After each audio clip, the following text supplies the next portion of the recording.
Morning you guys, it's Karen and I'm here to do something a little bit different. This is a research review, something that I was quite excited about doing because, as some of you will know, that was my job for 10 years. I worked in medical research. 2 of those years was in radiology, and the other 8 was just in medical research, reviewing, meeting with doctors and surgeons, etc., and discussing their research and how it needed to be changed to comply with laws and ethics and whatnot, and then I would eventually present it to the board and approve it or otherwise. So yeah, this was quite exciting for me, but this is a very different type of study to what I would be used to reviewing, because this is not a human study. I reviewed human studies. This is an animal and lab study.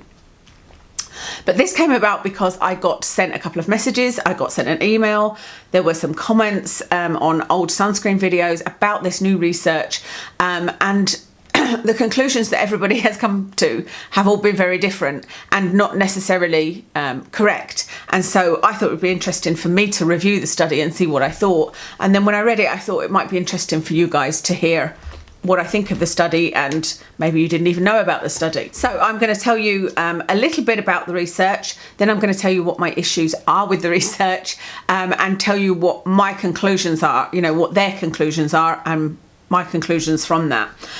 So the study title is Zinc Oxide-Induced Changes to Sunscreen Ingredient Efficacy and Toxicity under UV Irradiation. So basically what they did for this study is they looked at 26 different commercial sunscreens and evaluated them to find out what the trends were and what the most popular ingredient mixtures were.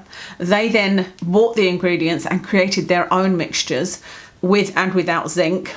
They put these mixtures onto zebrafish embryos and then irradiated them for 2 hours with, I guess, a radiation lamp. And then they did tests to see how degraded or toxic the sunscreen had become. And like I said, they did this without the addition of zinc and with the addition of zinc.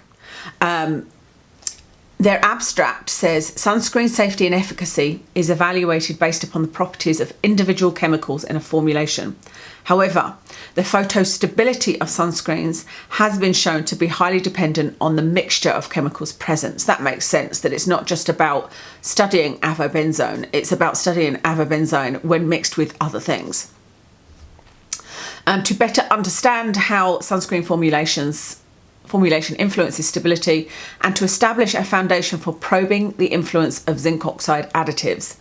So that's what they're saying is our goal here is to just get some information on zinc oxide when mixed with other things and find out, is there more research needed?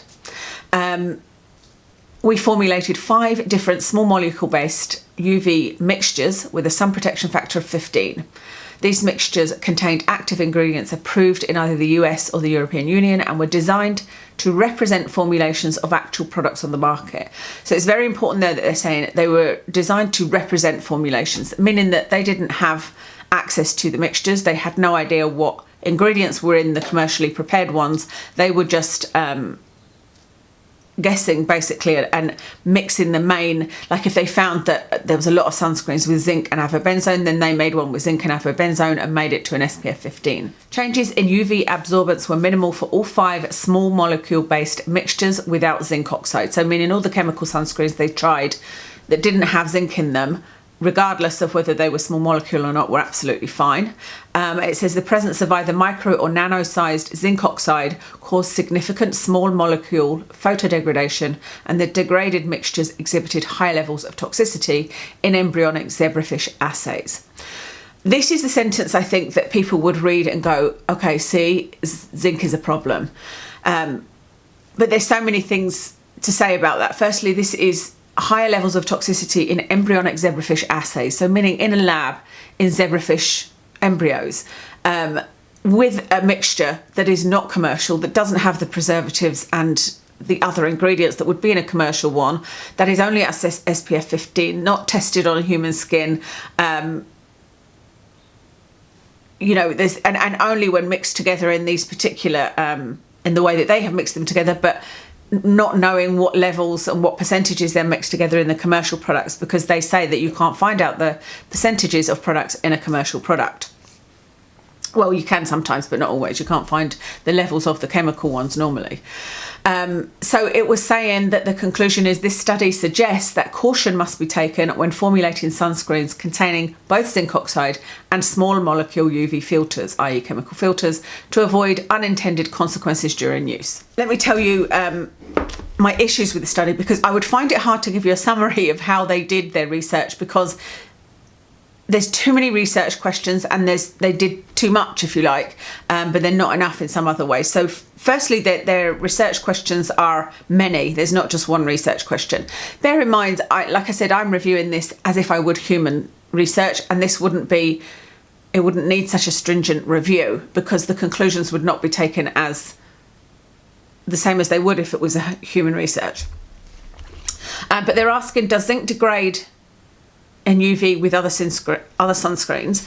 They're asking, does zinc become toxic with other sunscreens? That's 2 research questions. They're asking, does the particle size affect the toxicity or the degradation?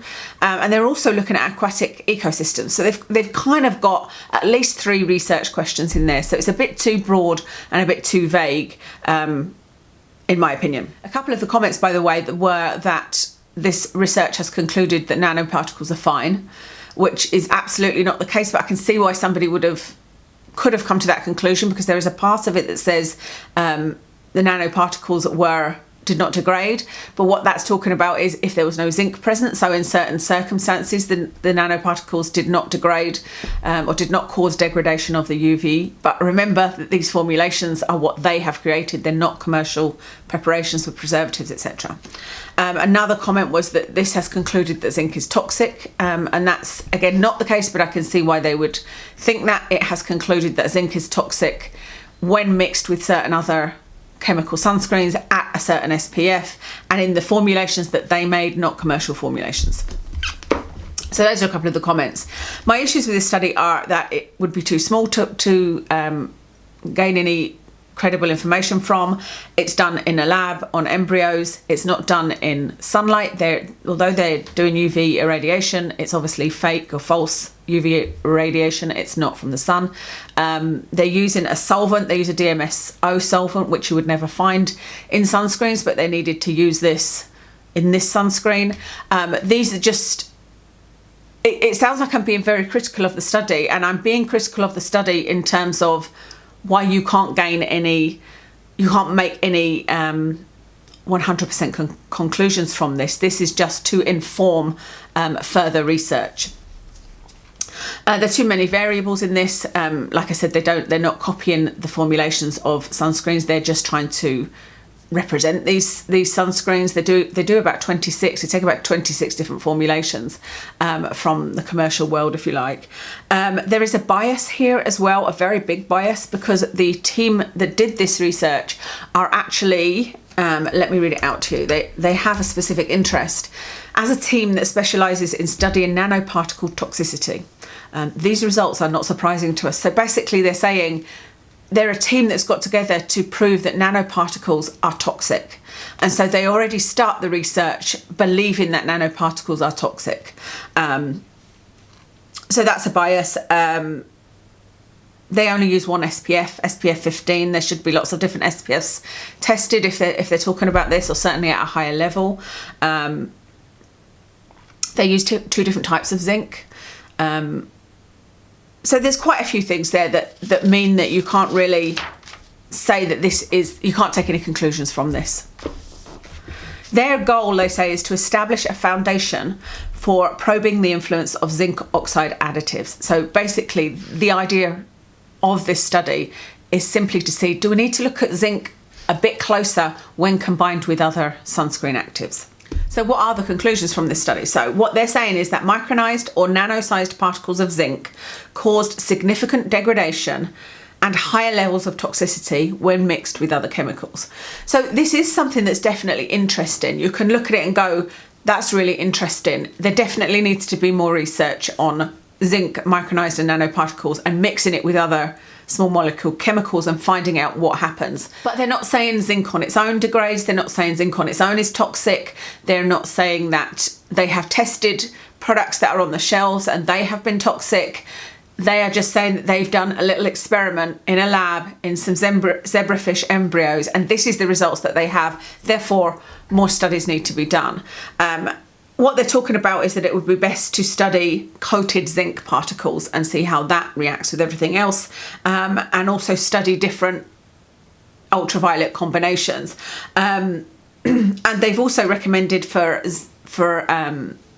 sunscreen not to be added to things like foundation and whatnot, that it should just be you buy a sunscreen, that it shouldn't be added to things that it doesn't need to be in, that should be a standalone product. I agree with that. I don't think that you should have a foundation or even a cream or, you know, CC creams and all this that have got SPFs in. I don't think that that's necessary. I think it's better to just have a standalone product. I would love to see this study done in humans, you know, so taking 25 or 26, they're using there, 26 formulations that were commercially available. So taking them off the shelf, putting them on humans, putting the humans in the sun for 2 hours. I mean, obviously these would be volunteers, and seeing what happened after 2 hours versus the way they've done it, which is making their own concoction, putting it on zebrafish embryos and irradiating them with a lamp. So hopefully that was interesting to you. Like I said, it was difficult to exactly explain what they were doing because they did a few different things in a few different ways, which is not normal for research, but it was very, very interesting. That's everything. I'd love to know what your thoughts are on this. I will link the research for you so that you can read through the whole study. It really is quite interesting. You know, you can see, like I said, where the comments come from, where people might think that this means zinc is toxic. And unfortunately, you just can't come to such a big conclusion from a study this small of this type. And it's not what the conclusion was anyway. And it also doesn't conclude that nanoparticles are safe in any way. In fact, it's the opposite, really, because they're saying that zinc nanoparticles did degrade with other chemicals, which is something to think about. So yeah, I hope you found this interesting. If you'd like any more videos like this reviewing research, then let me know, especially if there's any particular research that you're interested in having explained or whatever, then let me know. And I really enjoyed researching this. It was like, it really made me realise how much I miss my job. So thank you so much for watching. Let me tell you what I've got on. I have got on the Hourglass stick foundation. I'm realising how contrasty I look there, like the under of my eyes looks really, really white. I've got on the Hourglass stick foundation in Shell, I think it is. On my eyes is the Viseart Amethyst palette. On my lips is the Stila liquid lipstick in Perla. And on my cheeks is the Flower Beauty blush in Sweet Pea. And that's everything. Thank you so much for watching, and I'll speak to you again soon.